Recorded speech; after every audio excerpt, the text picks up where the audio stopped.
Graça e paz, meu irmão. Gratidão damos a Deus pela alegria da vida e pela oportunidade dada por Deus para que a gente possa viver mais um dia.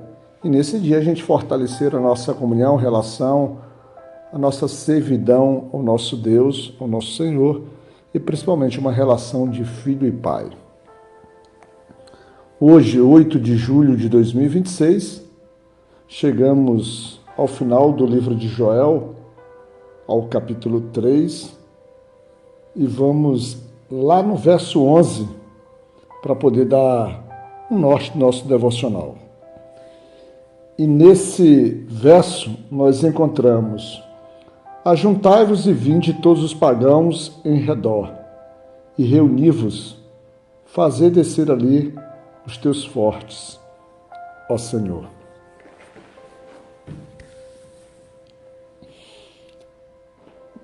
No terceiro capítulo desse livro de Joel, nós chegamos a uma situação em que o Senhor sai de Judá e agora ele trabalha sobre as nações que oprimem o seu povo.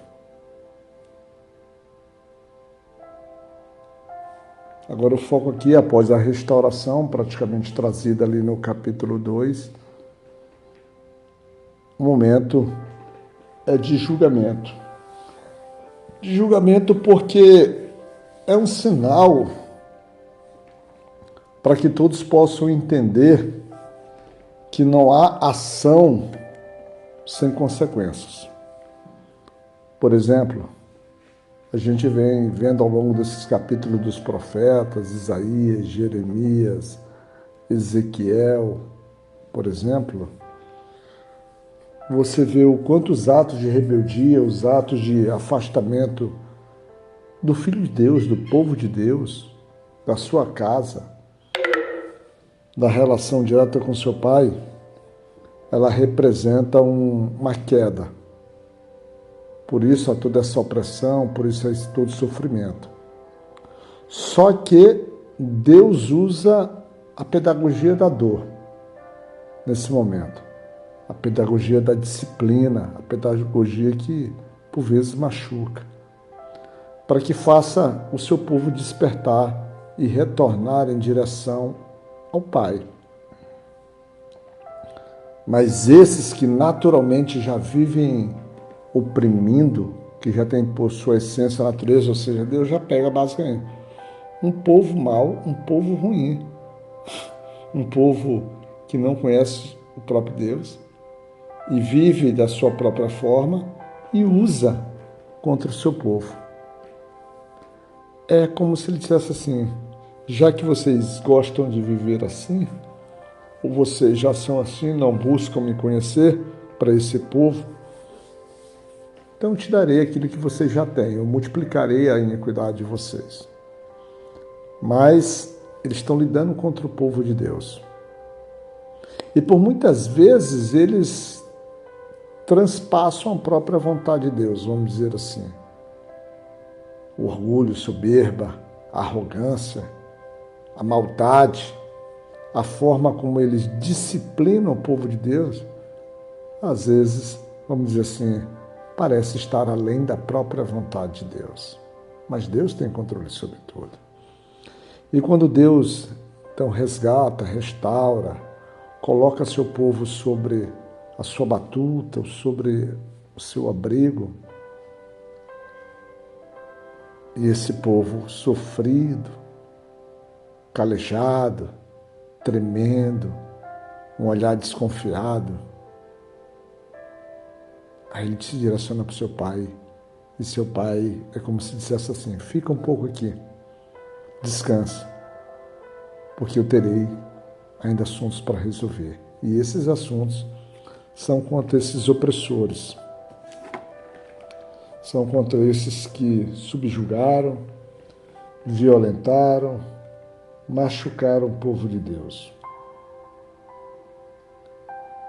E aí ele estabelece o tempo e o lugar, que aqui ele chama naqueles tempos, naqueles dias, ele chama o lugar que é o Vale de Josafá. E segundo os estudiosos, o nome desse vale, na língua deles, representa o Vale do Julgamento. Então é um tempo de julgar.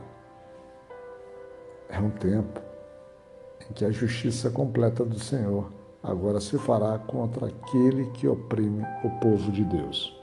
Aquele que caça, que perturba, que machuca.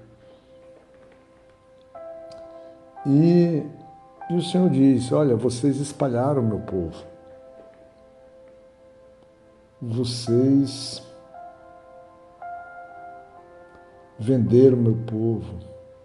Vocês prostituíram, vocês trocaram meu povo por bebidas, por prostituta. Vocês afastaram meu povo de mim. Diga para mim. Aí ele traz.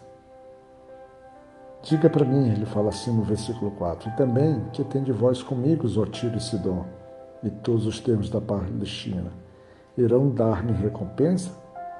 Pois se me recompensas assim, com agilidade e rapidez, retornarei a vossa recompensa sobre a vossa cabeça.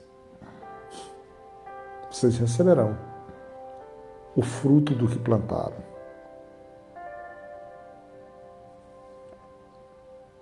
Houve roubo, houve desolação, houve tortura,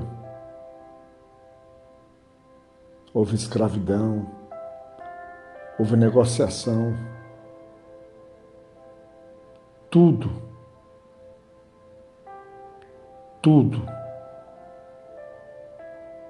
contra o povo de Deus e contra o próprio Deus. E o povo foi espalhado. Mas o Senhor diz, eu retirarei do lugar para onde os vendestes e retornarei a vossa recompensa sobre a própria vossa cabeça. O teu fruto tu colherás. Tu receberás a tua paga.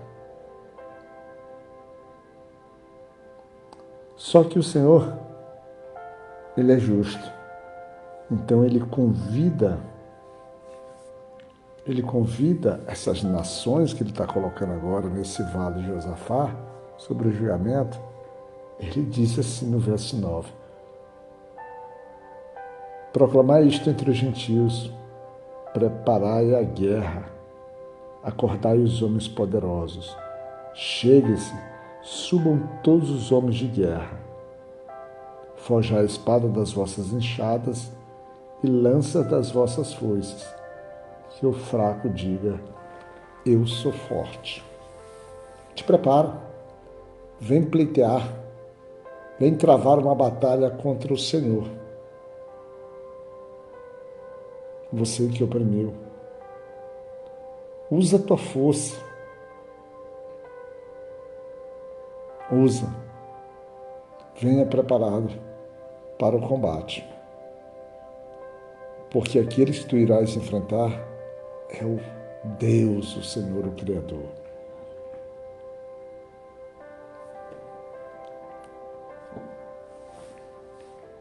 É um dia, é um tempo em que tudo se fará diferente. É o tempo em que o Senhor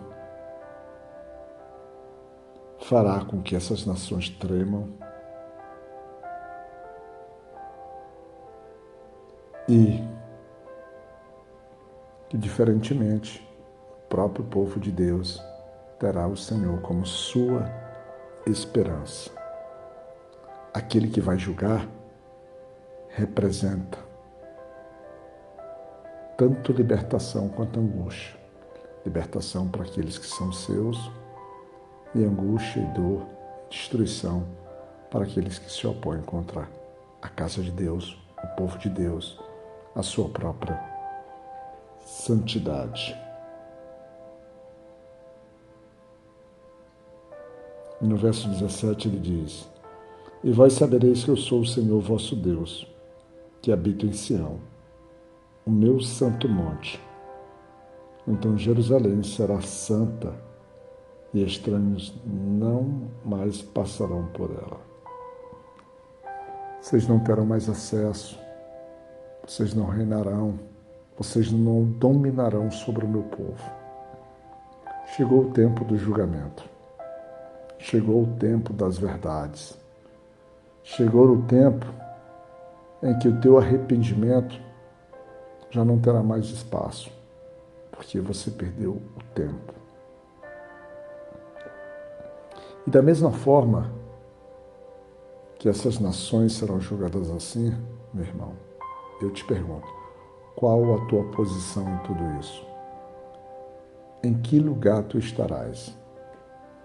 Aqui nós estamos falando sobre o povo de Deus, sobre um povo que Deus criou para estar. Mas nós temos hoje a nossa posição dentro da Igreja de Deus, o povo celestial. As coisas aqui se assemelham. Ainda continuamos nesse embate, nessa guerra. Uns amam, outros desprezam o Senhor. Se tu estás